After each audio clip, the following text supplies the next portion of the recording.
We will begin with the interrogations shortly. Oh, yes. Oh, it's going to be glorious. Yes. Now, tell me, how do you like your fingernails being ripped out of their sockets? What? You like that? Oh, I see what you did there. Oh yeah. Oh, we're gonna pull your little teeth out one at a time. You don't have any teeth. Get a tickler. Oh, we'll tickle you. Yeah. We'll tickle you. Oh, you'll laugh at the. What? You have feathers already? Whew. I don't know what to do then. Cup of tea? Let's talk.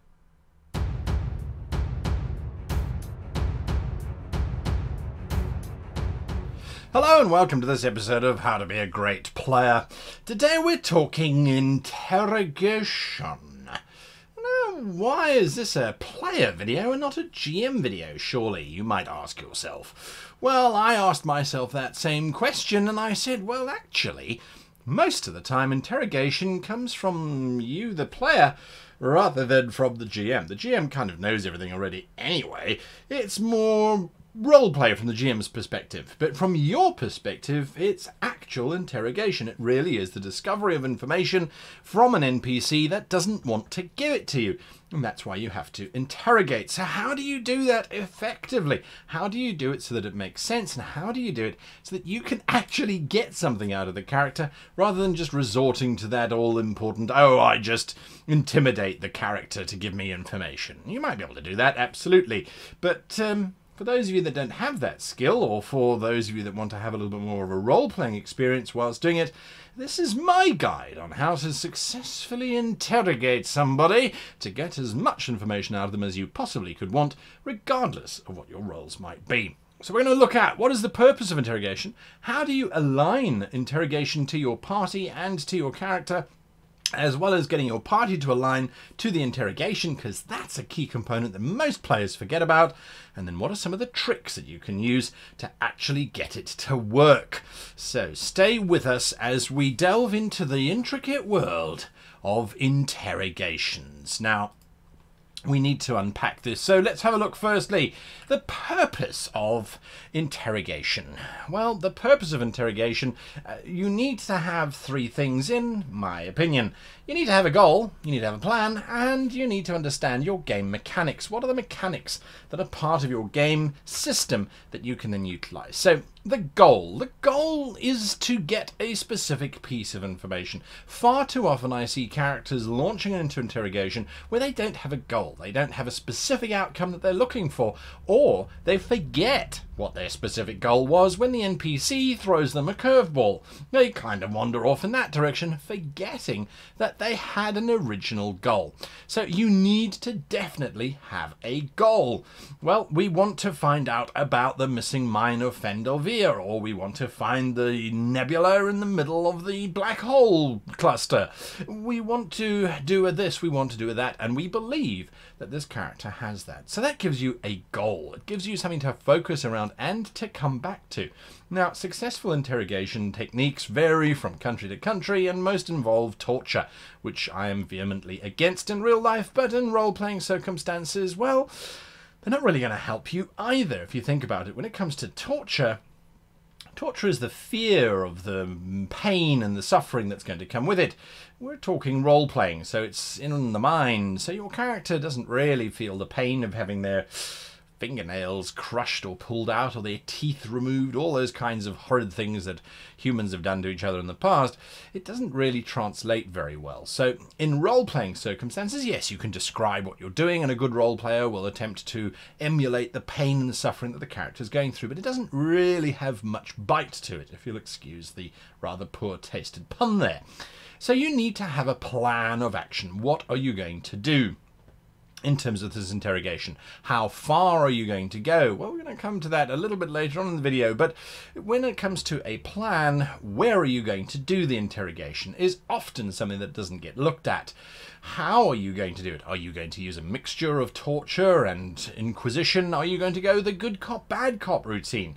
Which, again, may or may not work in role-playing depending on how good your GM is. So there are different aspects that you need to look at, but having a plan is a very good idea because it allows you to fix your goal and go, right, my goal is X, my plan is this is how we're going to achieve X, so that then we can look at the game mechanics. And this is not metagaming, by the way, this is playing the game, and there's a big difference.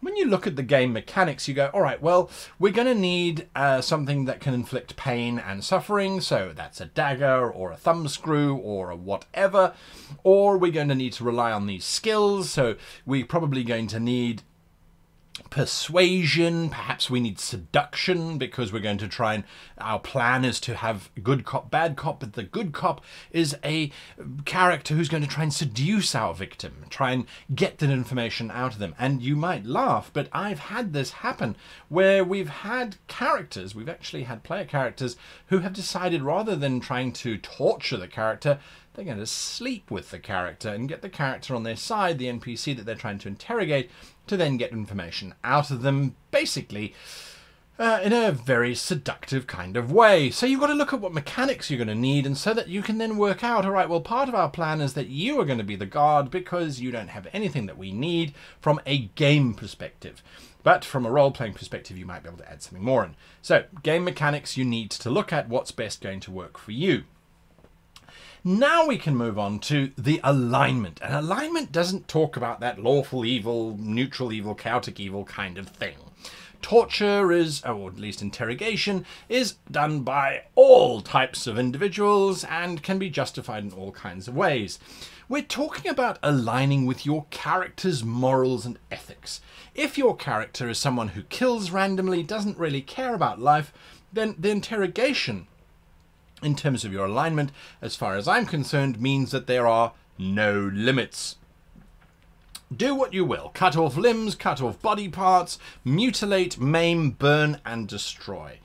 If, however, your character has a fundamental belief in the quality of life, they need to know their limits, and they need to state those limits during the planning phase of the interrogation. I will not condone any form of violence being committed upon this woman. She is a washerwoman, and all we need to know is how she makes her whites whiter and keeps her colours brighter. That's what we're after. I will not cut off her fingers to get that information. So by aligning your interrogation with your character, it starts to help set limits.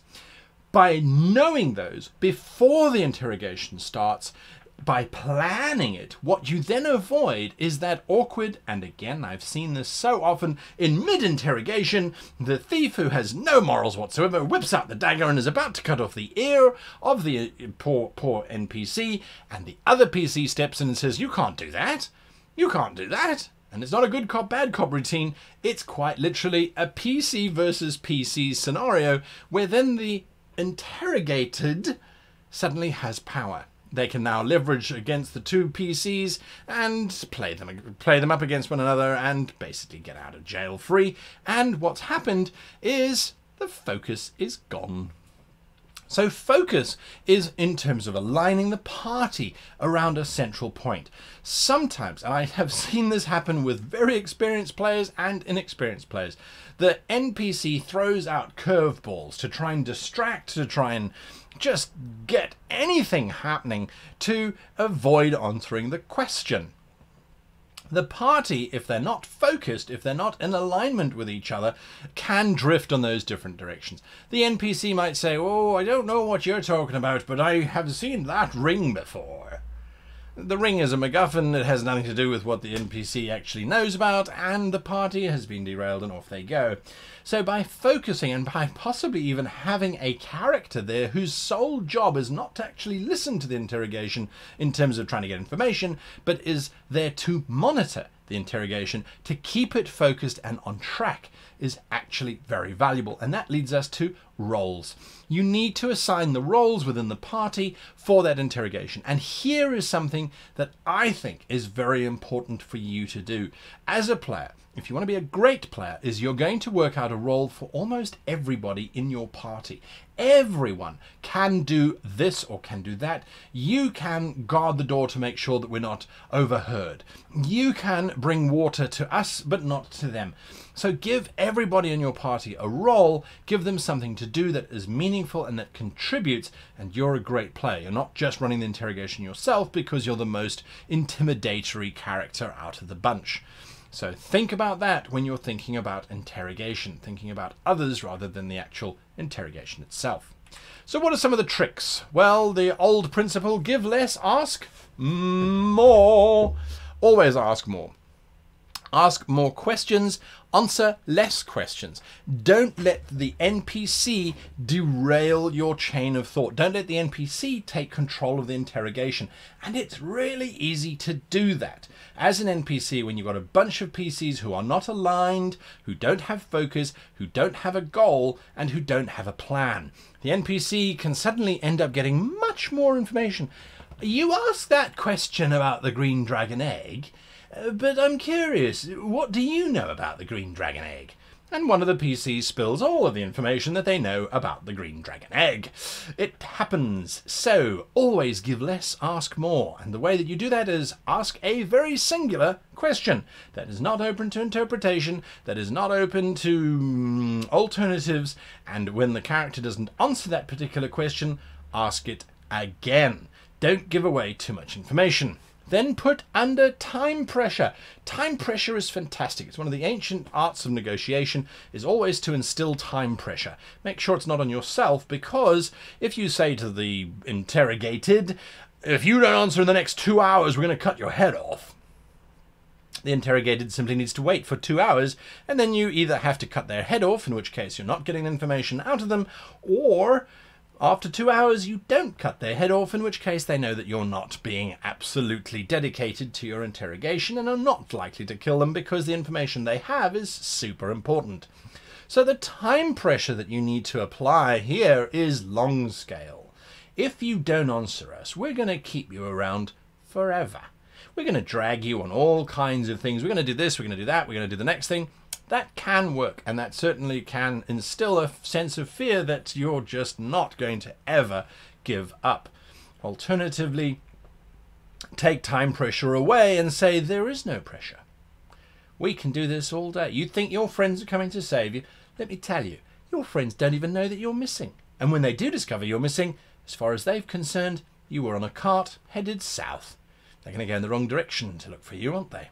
So that means you and I are going to have a conversation for a long, long, long time. So time pressure is very, very useful, very valuable. Make sure that you use it correctly, otherwise you end up scuppering yourself. And then find their want. What is it that they want? Characters, NPCs, PCs, human beings, everybody has a want.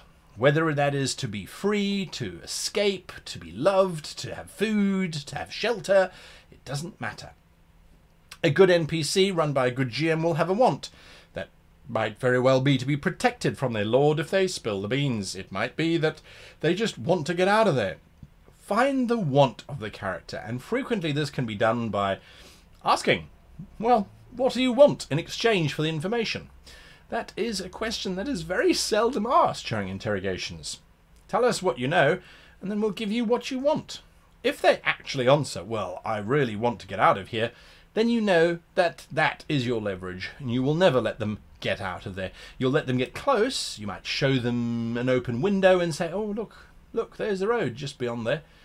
Of course, you don't know where we are, so even if you did get out, you wouldn't know where to go, and even if you tried, there's miles and miles and miles of wasteland, whatever. I mean, you can play it out as you like. So the idea is that you find their want, and then you exploit that. You deny it, you offer it, you take it away, you give them some of it, you don't give them all of it. It's all about using their wants against them, using time pressure on them, and then never giving them more information than you are getting.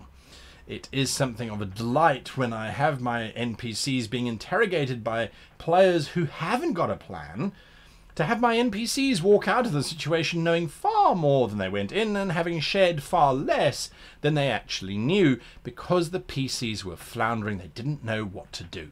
So interrogations, if you have a purpose, if you have alignment, and if you know a few tricks, can be really powerful and mitigate a lot of the rolls that you might need to make. Your GM, of course, is free to make calls and say, well, give me this roll, or give me that check, or give me this value. Absolutely, it's within their rights to do so, but you can mitigate those by basically following these guidelines. How do you interrogate? Let me know below. Leave your thoughts in the comments, and let's see if we can work out how to really crack that nut and find the information that is within the mind of our NPCs. Until next time, I wish you and yours the very happiest of playing.